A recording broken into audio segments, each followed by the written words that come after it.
By the end of October 1942, the city on the Volga still has not fallen.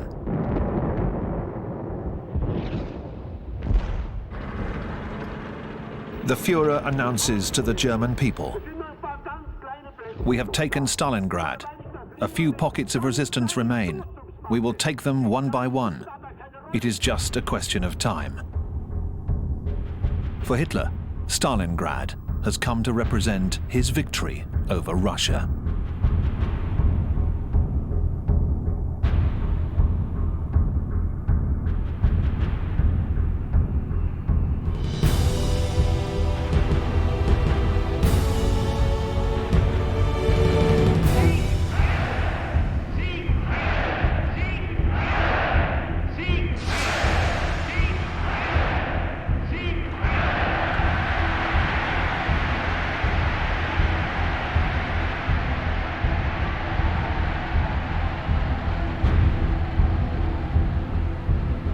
After 2 years of fighting in Russia, the Germans have threatened to vanquish the Eastern Giant.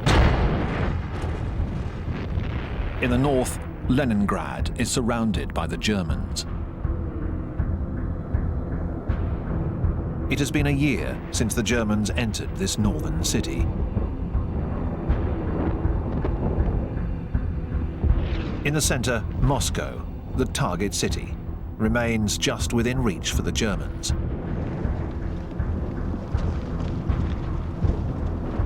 In the south, the drive towards the Baku oil fields has come to a halt in the Caucasus Mountains.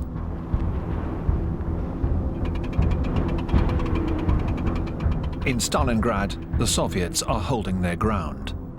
Contrary to Hitler's declarations, Soviet boats continue to cross the Volga, bringing over reinforcements. Every day, thousands of young Russian men, sometimes without any weapons or military training, are disembarked on the riverbanks. Those who back away from the German shells are ruthlessly executed by the political commissars.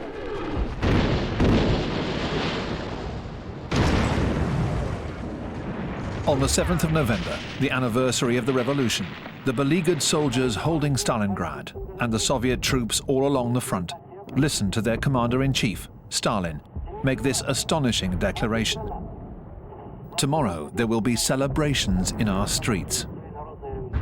And indeed, General Zhukov, the man who saved Moscow, has a plan to keep those pockets of resistance fighting to the very end, in order to retain the German troops of General Paulus inside Stalingrad. On the other side of the Volga, Zhukov is secretly putting together an entire army. The country has been ravaged, 1/4 of its territory lost. But the entire Soviet Union is toiling away to provide this new army with huge amounts of equipment. Factories that were moved out and rebuilt behind the Ural Mountains are operating 24 hours a day. In this endeavor, lives will be sacrificed. It is the winter of 1942.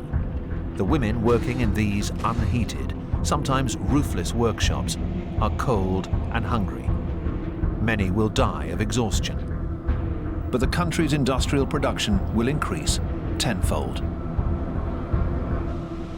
The United States is now providing massive amounts of aid to the Soviet Union.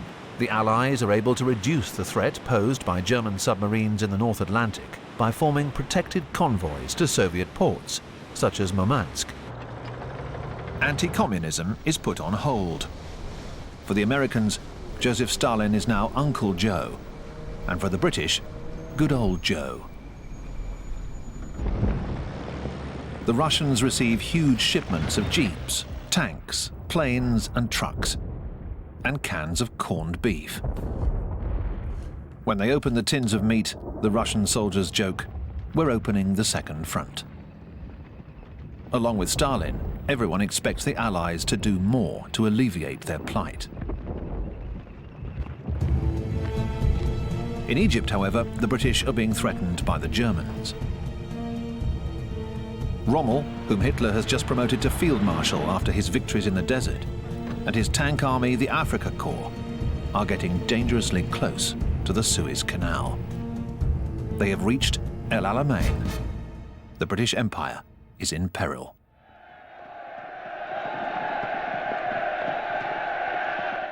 The British Prime Minister Winston Churchill comes to encourage his army in the desert. The situation is grim, but he retains his sense of humour and shares cheerful moments with his men.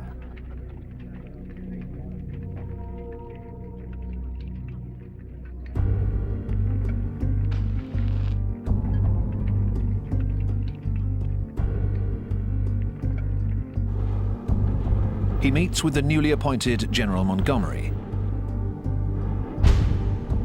Montgomery wasn't Churchill's first choice, and all of these soldiers in the desert are a little worried. The British, the Australians, the New Zealanders, the South Africans, and the Free French. As soon as he arrived, Montgomery, the son of a clergyman, ordered a new program of strict rules and discipline to be imposed. He is cautious. He waits until his army is superior in terms of both men and equipment. The new American Sherman tanks, for example, built for speed and power.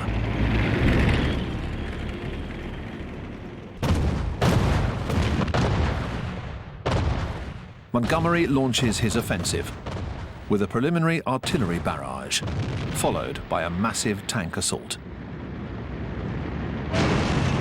But the German 88 flak guns cause tremendous losses. Rommel's soldiers counterattack relentlessly.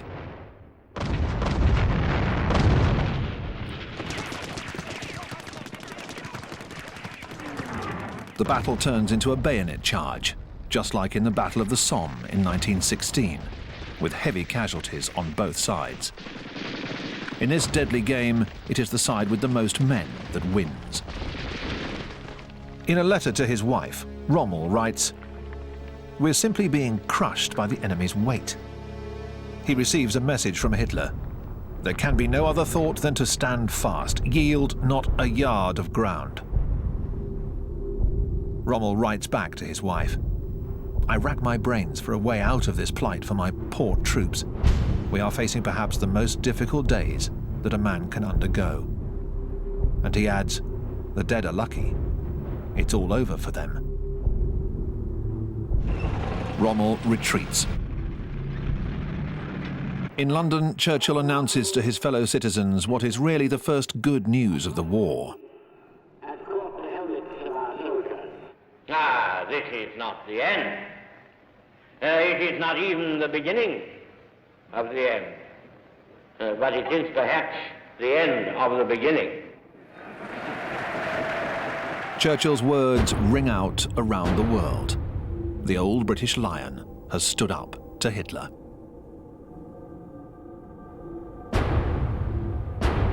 Back in his headquarters, the Wolf's Lair, Hitler is scornful.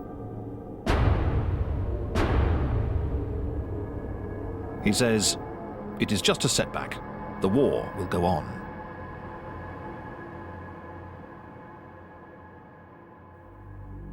And indeed it does. The Allies open up a new front in North Africa, a first step towards controlling the Mediterranean. As in 1917, American troops sail across the Atlantic. The French writer Antoine de Saint-Exupéry, who was exiled in New York, will return from the US with one of these military convoys. The author of The Little Prince writes, "Friends in America, I'd like to do you complete justice. 50,000 soldiers were going to war not for the United States, but for humanity, for human respect, for human freedom, and human greatness."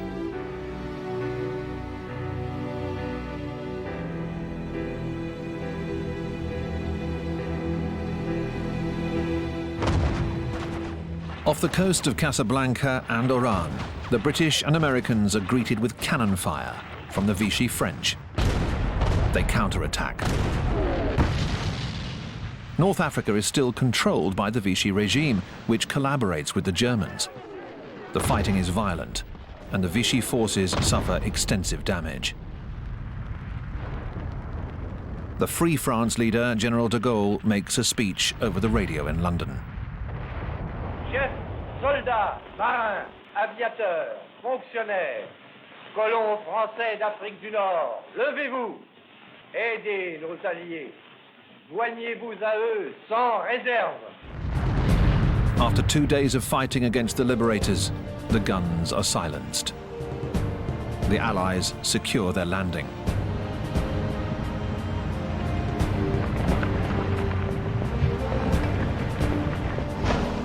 In Algiers, the pragmatic US Commander-in-Chief, General Eisenhower, negotiates with the Vichy regime's military commander, Admiral Darlan. Darlan is one of France's most die-hard collaborators, who had even met Hitler. He decides to switch sides, and the French forces in Algeria and Morocco join the Allies. A few weeks later, Darlan will be assassinated by a French resistance fighter.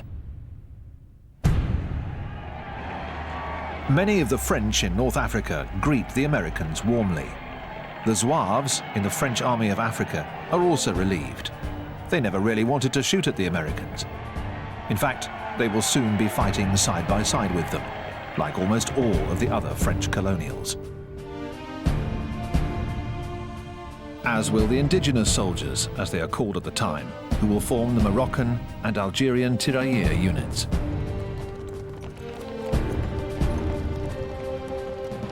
The Axis powers have anticipated the Allies by moving into Tunisia, a territory still controlled by the Vichy regime, which allows the Germans to stay.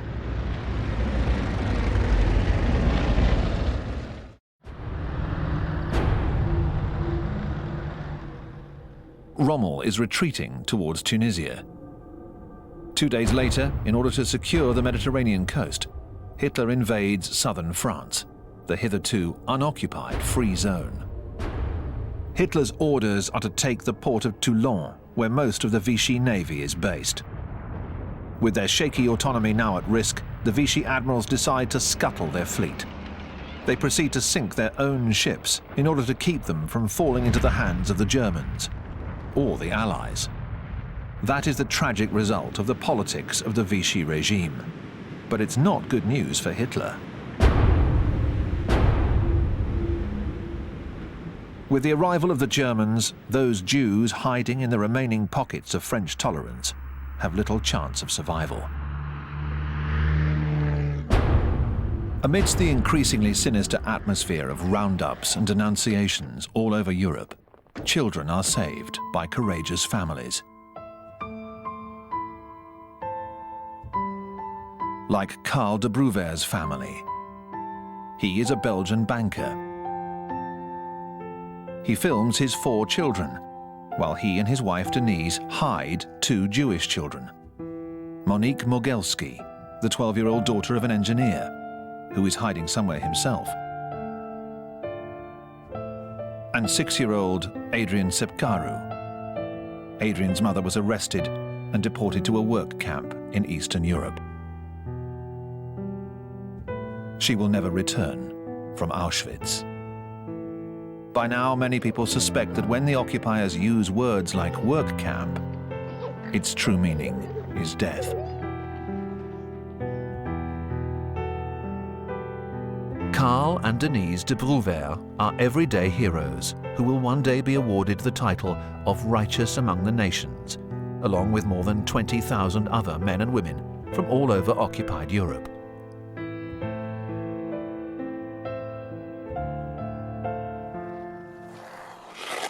"3,000 kilometers away, outside of Stalingrad, the Germans have been enjoying a brief respite behind the lines before returning to fight the Russians in order to eliminate their remaining pockets of resistance.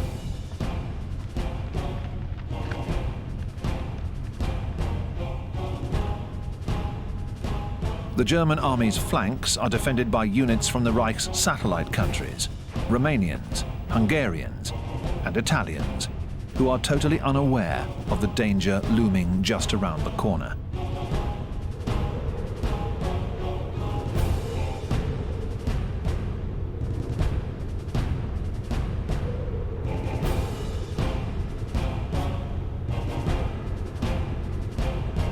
A few kilometers away, the Soviet troops are preparing to attack.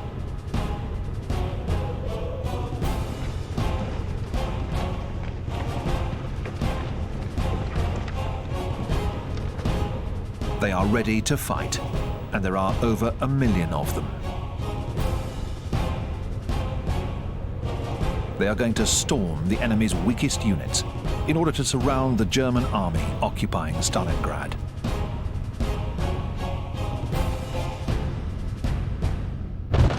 At 7 a.m., the Soviets obliterate the enemy's lines, pounding them with the rocket launchers they call Stalin's organs.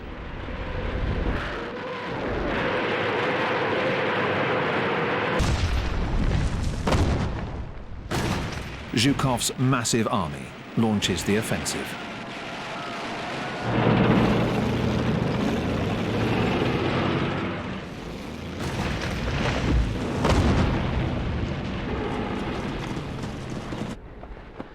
The Hungarians don't have enough ammunition.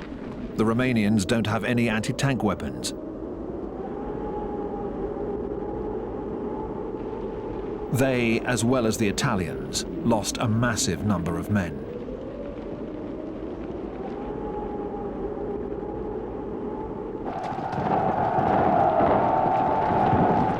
The two Soviet armies from the north and the south meet up. Soviet filmmakers use their skills to glorify the moment.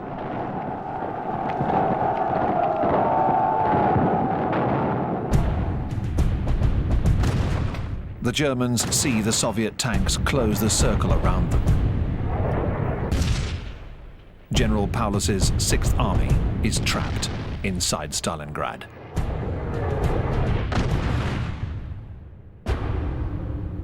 Hitler is in the Berghof, his retreat in Berchtesgaden in the Bavarian Alps, where he is informed of the Soviet offensive. His immediate reaction is to hide this news from the German people. He rushes off to his headquarters in East Prussia, declaring, "If the 6th Army withdraws from Stalingrad, the Wehrmacht will never be able to return."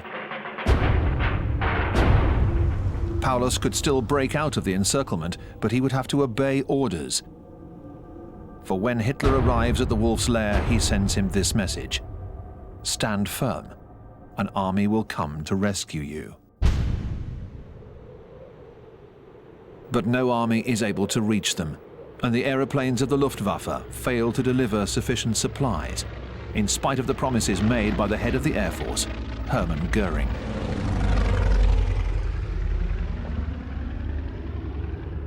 At Christmas, rations are reduced to 50 grams of bread and 12 grams of fat.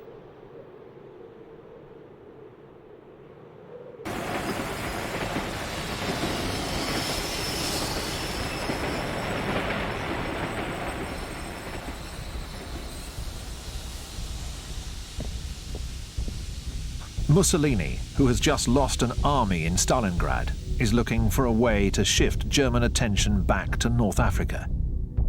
He writes to Hitler, "In my opinion, Russia can never be annihilated. She is defended by her very size, a territory so vast that it can never be conquered or held. The Russian chapter is over. We should make peace with Stalin." What would Hitler do? To negotiate would be to admit that the campaign in Russia was a huge failure. Future events, however, will not give Hitler the choice. Roosevelt, the President of the United States, has arrived in Casablanca in Morocco to attend one of the most important meetings in modern history. He and Churchill want to settle the prickly question of French political power. Roosevelt wants to exclude de Gaulle, who since 1940 has been claiming his legitimacy as the leader of the French resistance movement. Roosevelt says, "General de Gaulle is a soldier, certainly a patriot and devoted to his country. But on the other hand, he is also a politician and a sectarian, and I believe in him he has all the attributes of a dictator." Roosevelt prefers to invite another of France's great leaders to Casablanca, General Giraud. Taken prisoner in 1940, he has just escaped from Germany and arrived in North Africa. He cuts a dashing figure. Churchill continues to support de Gaulle, whom he invites in order to try to reconcile the two rival generals, which is not an easy task. Roosevelt and Churchill agree that future cooperation between the two adversaries is necessary in order to save France. It is obvious that Roosevelt has warmer feelings for Giraud than for de Gaulle.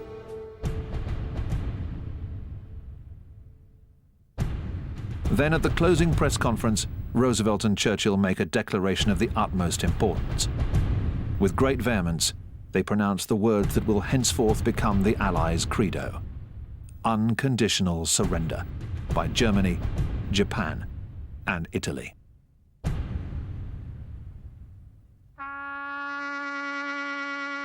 There will be no more negotiating. The Allies will keep fighting the Axis powers until the very end. The price in lives will be high, and many believe that this radical position, whose purpose is to reassure the Soviets, will only serve to increase the Germans' devotion to their Führer.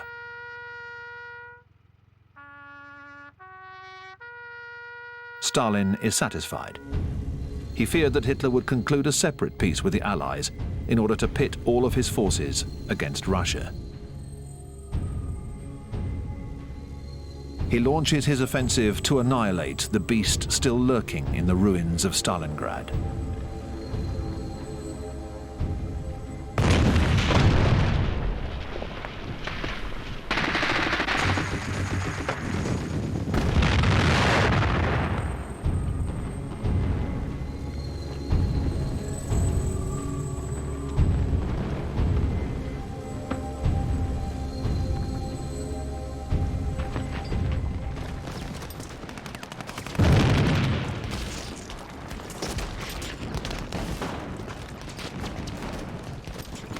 Beyond the red flag is the Univermag store, where the commander of the 6th Army, General Friedrich Paulus, is entrenched. His men surrender.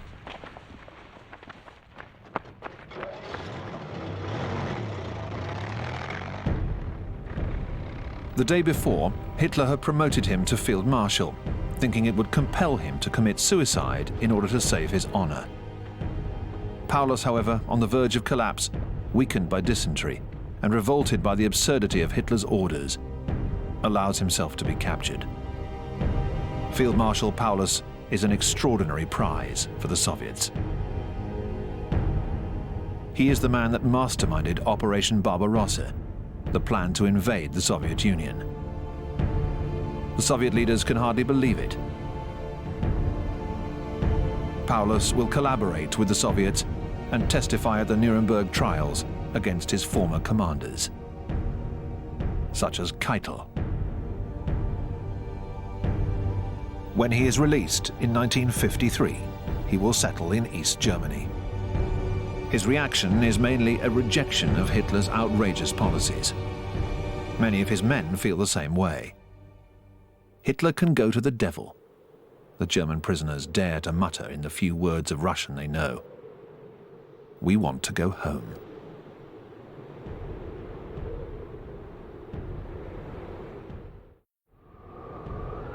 We can only imagine how the people in the occupied countries must have felt. After the German defeat at Stalingrad, hope is revived. The German news broadcasts do not, of course, show any of these images. And Hitler says, "We must not use the word surrender. We must explain that our men were unable to receive supplies and that is why they were beaten. We have to use the word sacrifice."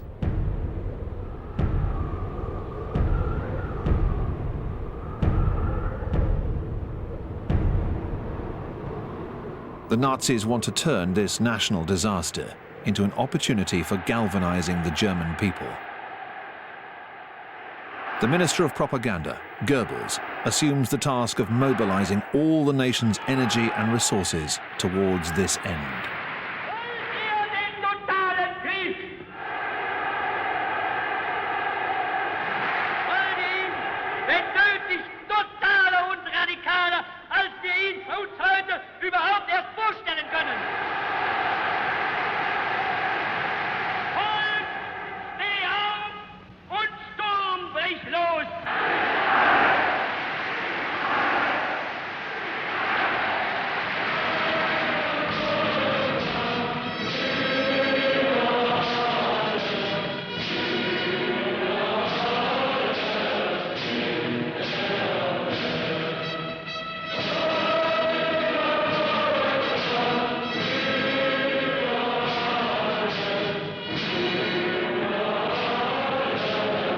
In the audience, seemingly ecstatic, is Albert Speer.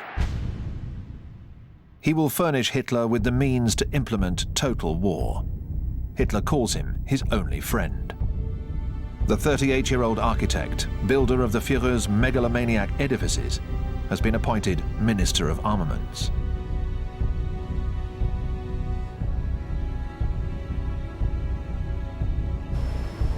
Speer gives new impetus to the German war industry.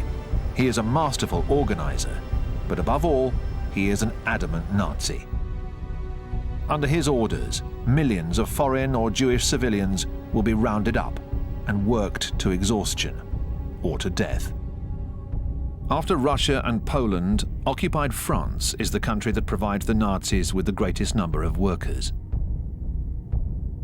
The Vichy regime institutes a compulsory labor service and drafts 600,000 French workers for Germany.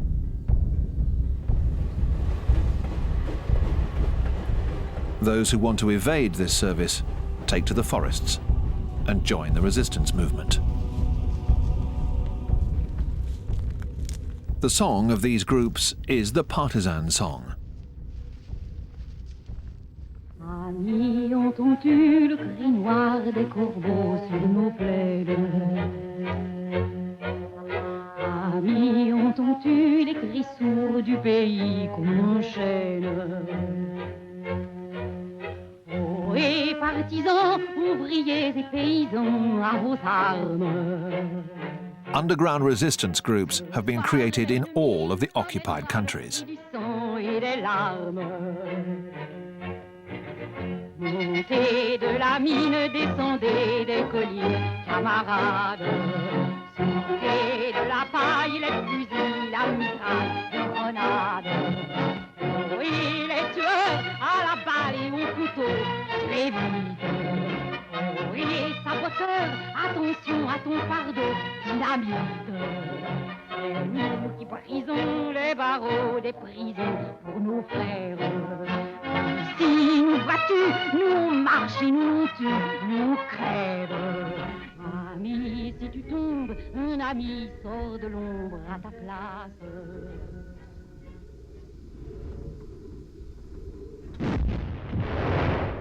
Behind the walls of the Warsaw Ghetto, the Germans are confronted by a Jewish uprising.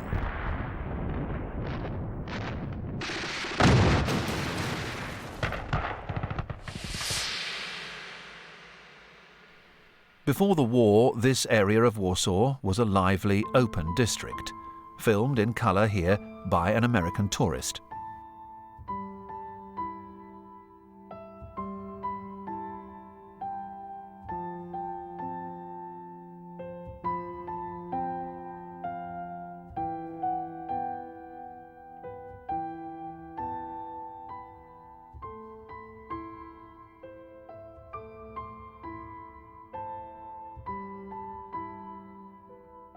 In 1940, the Nazis turned this pleasant area of Warsaw into an overpopulated prison.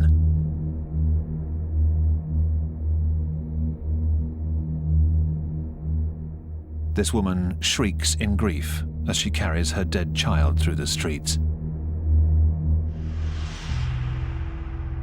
The Warsaw Ghetto in 1941.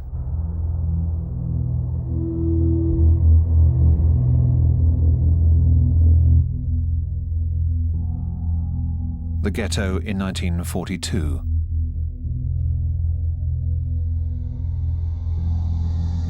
The ghetto in 1943.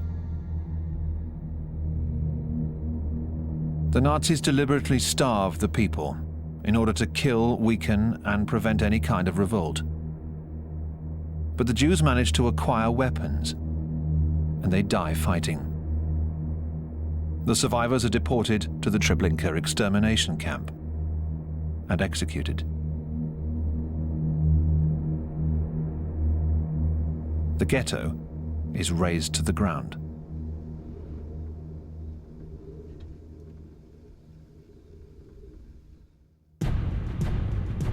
At the same time, the Allies win another victory. They enter Tunis.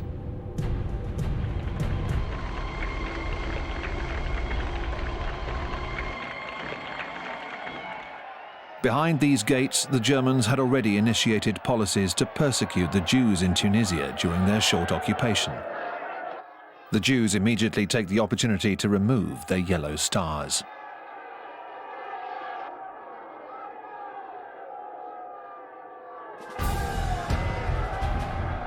The Italian prisoners receive insulting gestures from the crowd.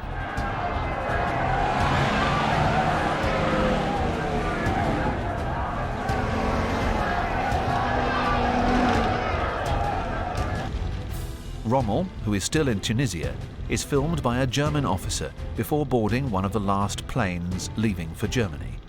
In March 1943, he wrote, "I have received instructions to take sick leave and get myself back into shape. All my efforts to save my men and get them back to the continent have been fruitless. Orders have been issued by the Führer's headquarters to maintain the utmost secrecy concerning my recall to Germany. My military reputation is still to serve as a deterrent."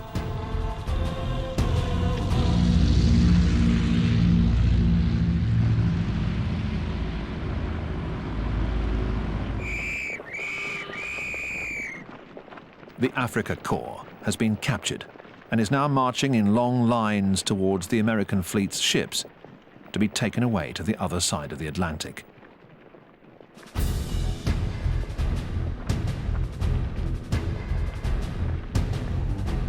During the war, 380,000 Germans will be sent over to Canada and the United States, from where escape is impossible.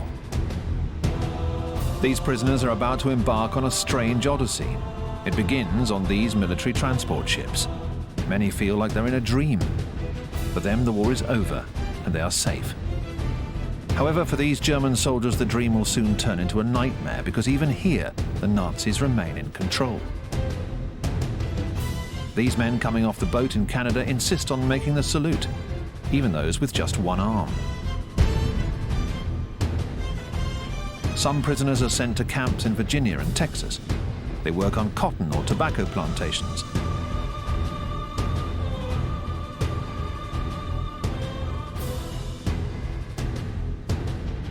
In these barracks, Nazi law continues to terrorize the prisoners.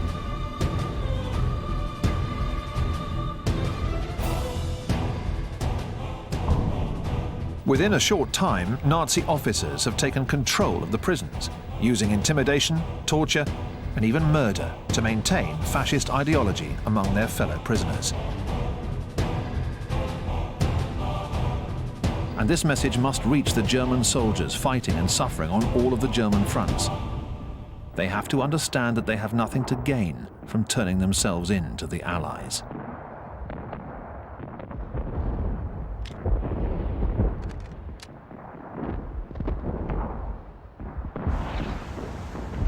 On the Eastern Front, ever since the fall of Stalingrad, the Wehrmacht is never the same.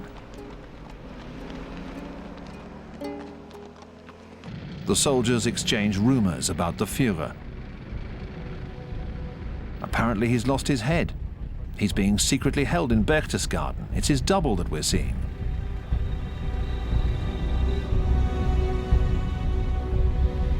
But no, it is Hitler himself, filmed here in Berchtesgaden by his mistress, Eva Braun.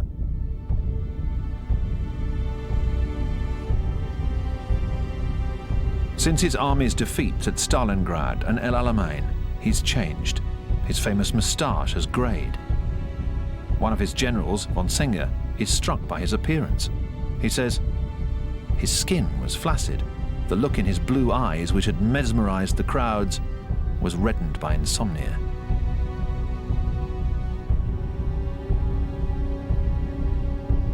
In fact, his physician, Dr. Morell, has concocted cocaine eye drops for him.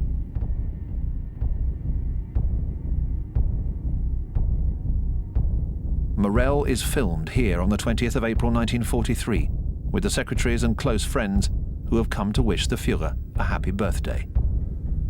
He is only 54. Morell is able to make him presentable for ceremonies. Hitler, however, is careful to keep his left arm under control. It tends to tremble. He is already showing signs of Parkinson's disease.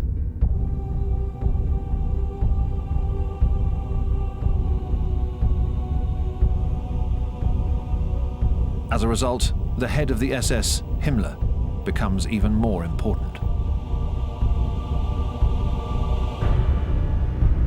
The SS, whose recruits were now coming from the Hitler Youth, started out as the Schutzstaffel, the protection squad for Nazi officials. Later, it would provide the guards for the concentration camps. The SS has now created a veritable army of its own, the Waffen-SS. In the future, these elite troops, under Himmler's orders, are expected to replace the Wehrmacht, which is no longer considered completely loyal. Increasingly, Himmler recruits from the occupied countries, fanatics such as these Bosnian SS.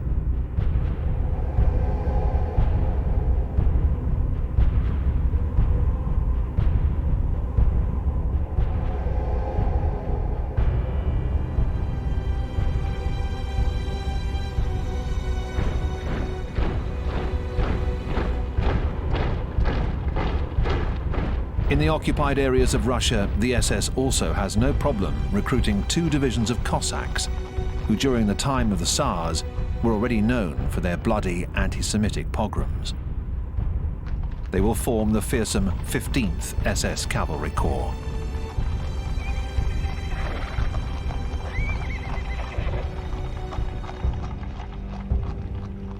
As for the Wehrmacht, it will enlist as many as 1 million Soviet prisoners who have no other choice. They can either die of hunger or fight alongside the Germans. Some, like former Soviet General Andrei Vlasov, are also against Stalin. After the German siege of Leningrad, Vlasov was taken prisoner and changed sides. He will command the Russian Liberation Army under the flag of the Wehrmacht. The Germans outfit this veritable foreign legion of theirs with the best equipment, such as the Tiger tank, designed by the brilliant engineer Ferdinand Porsche. With its 88mm gun, the Tiger was the most dreaded of the German tanks.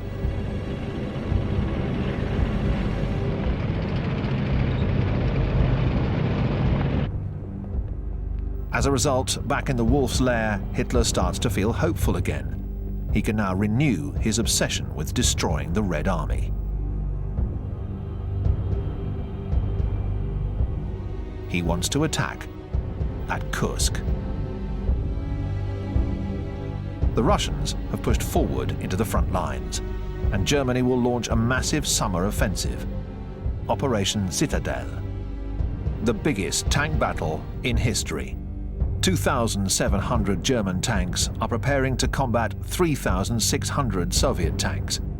But the technical superiority of the German Tiger appears to be overwhelming.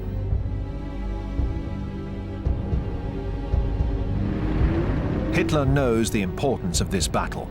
To lead his force of 900,000 soldiers, he has chosen the man who helped him to win the Battle of France, Field Marshal von Manstein.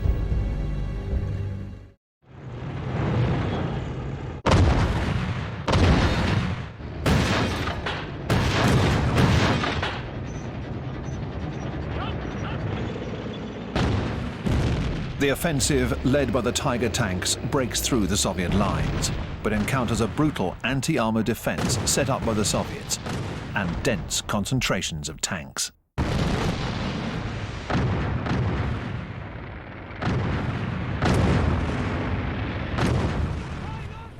The Wehrmacht's troops are pushed back.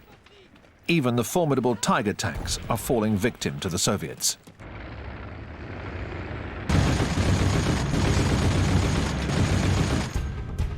And the Soviets have a secret weapon.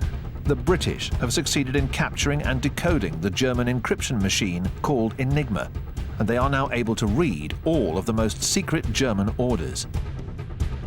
The powerful Soviet Secret Service in Great Britain had managed to pass on the decoded operation plans to Moscow.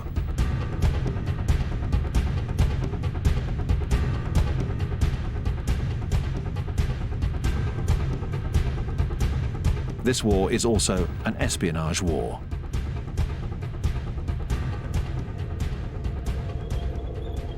At Kursk, the outcome is devastating for the Germans, who have already lost 50,000 men in this battle.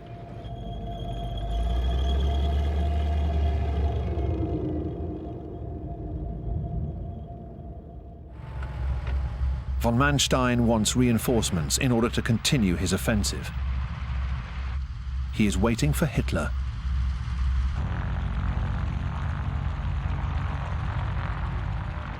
He immediately tells him, "We have suffered losses, but the Russians have too, even worse." Hitler seems very hesitant. He mutters a few inanities. Von Manstein will write, "He seems to me to be quite feeble." This impression is confirmed when von Manstein shows Hitler the figures of the losses incurred at Kursk. Since the beginning of the war, 2 million German soldiers have already been killed, wounded, or gone missing in action. Hitler will never be able to fill that void. Things are now a far cry from the victories of the Lightning War campaigns, the Blitzkrieg of the Battle of France. Kursk is the real turning point in the war because Hitler moves over to the defensive. Overcome by paranoia, he insists on having stenographers present. Von Manstein does not believe that everything is lost, but Hitler disagrees.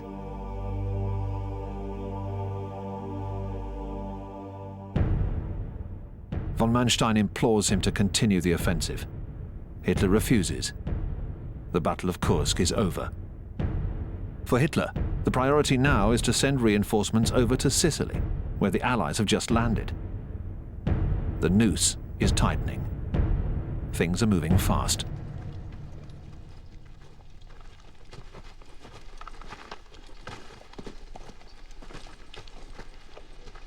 All Hitler can do is try to hold back the advancing Allies.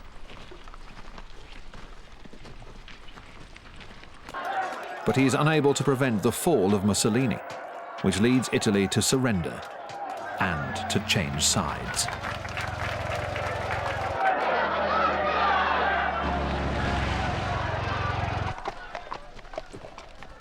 The new Italian government has Mussolini imprisoned up in the mountains. Hitler sends an airborne commando unit to rescue him. Hitler wants Mussolini back in power. He sends him back to Italy to re-establish his fascist regime with the help of the German army. The Germans invade Italy and have no qualms about slaughtering their former allies who attempt to resist. The Germans immediately start going after the Jews in Rome, Milan, Genoa, Florence, and Trieste. Hitler's greatest concern is to prevent any further Allied landings in Italy, and above all in France. This is the idea behind Fortress Europe, whose emblem is the Atlantic Wall, a staggering system of fortifications stretching from Norway down to the Spanish border. Rommel is put in charge of defending Fortress Europe. He says, "It is absolutely necessary that we push the British and Americans back from the beaches. Afterwards, it will be too late. The first 24 hours of the invasion will be decisive. It will be the longest day."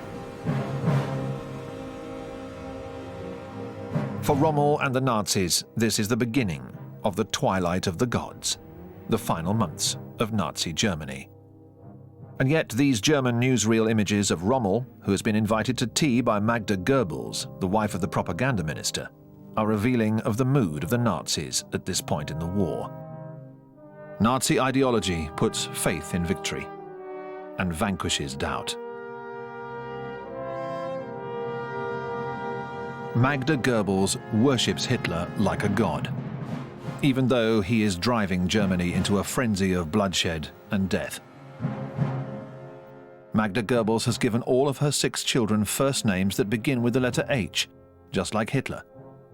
Helga, Hildegard, Holdine, Helmut, Hedwig, and Heidrun. She will kill them all, one by one, on the last day of the Reich.